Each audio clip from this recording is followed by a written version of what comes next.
তুমি যতই জ্ঞানী হও, যতই বুদ্ধিমান হও এবং জীবনে যতই উন্নতি করো না কেন, সব কিছু নিজের মধ্যেই রাখো, সবার থেকে গোপন করে রাখো। কারণ যে ফল যত দ্রুত পেকে যায়, সেই ফল তত আগে মানুষের পেটে যায়। ভরসা তাকেই করো যে তোমার তিনটে জিনিস বুঝবে: হাসির পেছনে থাকা দুঃখ, রাগের পেছনে থাকা ভালোবাসা, চুপ থাকার পেছনে কারণ। অসৎ লোক ভাসতে ভাসতে একসময় ডুবে যায়, কিন্তু সৎ লোক ডুবতে ডুবতে একসময় ভেসে যায়। জীবনে সৎ থাকার চেষ্টা করো। হয়তো সাময়িক সময় একটু কষ্ট হবে, তবে শেষ সময়ে এসে সৎ লোকেরাই সম্মানিত হয়। যদি সম্পত্তি চাও, ঝুঁকি নাও। যদি জ্ঞান চাও, বই পড়ো। যদি শান্তি চাও, প্রকৃতিতে হাঁটো। যদি ভালো জীবন চাও, পরিশ্রম করো। যদি সুস্থ শরীর চাও, ব্যায়াম করো। তিনটি জায়গায় কথা বলা অভদ্রতা। নাম্বার 1, কারো কথা পুরোপুরিভাবে শেষ করতে না দিয়ে কথার মাঝখানে কথা বলা। এতে সবাই বিরক্ত হয়। আগে ভালোভাবে কথাগুলো শোনো, তারপর উত্তর করো। এতে তোমার ভুলও কম হবে। নাম্বার 2, তোমার চুলটা এভাবে আঁচড়ালে ভালো লাগতো, তুমি সাদা কাপড় না পরে কালো কাপড় পরলে বেশি ভালো লাগতো। তুমি এত সুন্দর, মেকআপ করার কি প্রয়োজন? এই ধরনের কিছু কথা হয়তো তুমি কাউকে খুশি করার জন্য বলছো, কিন্তু প্রকৃতপক্ষে এতে তারা আরও ইরিটেট হয়, বিরক্ত হয়। বরং এর পরিবর্তে তুমি বলতে পারো, তোমাকে অনেক সুন্দর লাগছে, তোমাকে অনেক সুন্দর মানিয়েছে। কাউকে খুশি করার জন্য এই কথাটিই যথেষ্ট। নাম্বার 3, যেটা তোমাকে জিজ্ঞেস করেছে শুধুমাত্র সেটার উত্তর দাও, প্রয়োজনের অতিরিক্ত কথা বলো না। নাম্বার 3, যেটা তোমাকে জিজ্ঞেস করেছে শুধুমাত্র সেটার উত্তর দাও, প্রয়োজনের অতিরিক্ত কথা বলো না।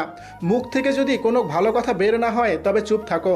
মনে রেখো, অতিরিক্ত কথা বলার কারণে কেউ নোবেল পায়নি, এবং কম কথা বলার কারণে কারো শাস্তি হয়নি, কারো ফাঁসি হয়নি। পরাজয়ের ভয় পরাজয়ের চেয়েও খারাপ। একটা পরাজয় আরও পরাজয়ের জন্ম দেয়, কারণ প্রত্যেকটা পরাজয়ের সাথে ব্যক্তি তার আত্মমূল্য হারিয়ে ফেলে, যেটা পরবর্তী পরাজয়ের কারণ। পরাজিতরা কোনো কিছু ঘটার অপেক্ষায় থাকে, তারা কখনোই কোনো কিছু ঘটাতে পারে না। যে সব কিছু তৈরি পাওয়ার জন্য তৈরি, সে জীবনে কিছু করতে পারে না। সফল ও ব্যর্থ উভয়ের দিনই 24 ঘন্টায়।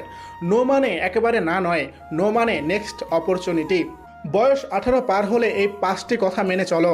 নাম্বার 1, টাকা হাতে আসার সাথে সাথে খরচ করো না, ভেবেচিন্তে হিসাব করে খরচ করো। নাম্বার 2, অসৎ কাউকে বন্ধু বানিও না। নাম্বার 3, নিজের লক্ষ্য নির্দিষ্ট করো এবং ইনকামের পথ খুঁজতে থাকো। নাম্বার 4, ব্যবসা সফল হয়েছে এমন লোকদের সাথে সম্পর্ক গড়ে তোলো। নাম্বার 5, টাকা জমাতে থাকো এবং কোনো একটা ব্যবসা শুরু করো। আপনারা যারা ভাবেন আয় অনেক অল্প, কিভাবে সঞ্চয় করবেন, তাদেরকে বলছি, আয় যতই কম হোক, 1 টাকা হলেও সঞ্চয় করুন। সঞ্চয়ের ক্ষেত্রে পরিমাণটা বিশেষ কোনো ব্যাপার নয়। আপনি সঞ্চয় করছেন, প্রতিনিয়ত সঞ্চয় করছেন, এটাই অনেক বড় ব্যাপার। কখনো সঞ্চয়ের পরিমাণ নিয়ে চিন্তিত হবেন না, হতাশ হবেন না এবং ছোট সঞ্চয়ের শক্তিকে অবজ্ঞা করবেন না। জীবনে অনেক দূর এগিয়ে যাওয়ার জন্য কাছের মানুষদের মানসিক সাপোর্ট সব থেকে বেশি প্রয়োজন।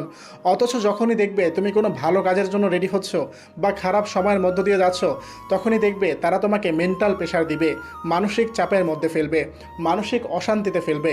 তখন তুমি হতাশ হয়েও না। মনে রাখবে, যার পাশে কেউ থাকে না, তার পাশে স্রষ্টা থাকে।